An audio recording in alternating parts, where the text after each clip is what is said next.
Nagangalit na apoy at mga panausok ang bumalot sa residential area na ito sa Barangay Commonwealth, Quezon City pasado alas 8:40 kagabi.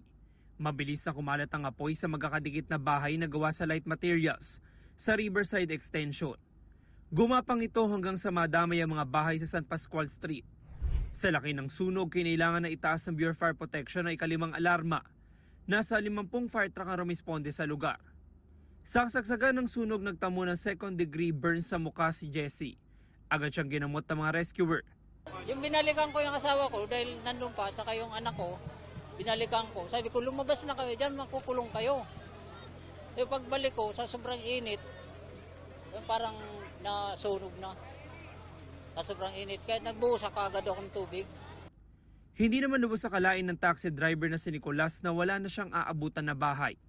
Nangyari ang sunog habang namamasada siya, kaya walang naisalba ni isang gamit at damit. Siyempre, mahirap pero kaya naman yan. Hindi naman ibibigay sa atin ng Lord dyan kung hindi natin kakayanin. 68 years na ako, ngayon lang nangyari sa akin to. Ang ibang residente lumikas sa kalapit na covered court. Si Zacarias na abo hindi lang ang bahay, maging ang kabuhayan at tindahan. May pumutok sa tabi namin. Tapos pag-akyat namin, yung apoy na tumatagbo na sa amin. Tapos makyat ako. Bakit kami dala ng manugang ng anak ko. Buhos kami ng tubig, mas lalo lumiliyab, hindi namin na makaya. Napula ang sunog matapos ang 3 oras. Ayon sa mga taga-barangay, mahigit sa 50 bahay ang nasunog. Apektado ang halos 100 pamilya, katumbas sa 500 individual.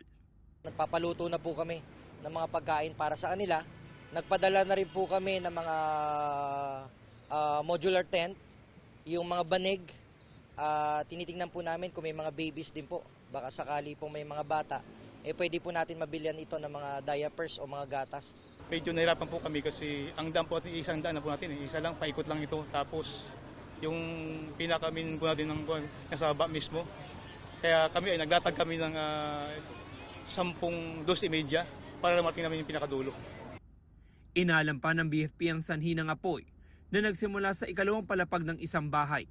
Pero tingin ng mga taga-barangay may kinalaman ito sa iligal na paputok base sa pakipag-ugnayan nila sa mga residente. Di umano po, meron pong nakita sila na lumipad na kwitis doon po papunta sa bahay. At sabi naman po ng iba dahil raw po yun sa boga. So kung isusumatol-tol po natin, lahat po yan sa mga iligal na paputok.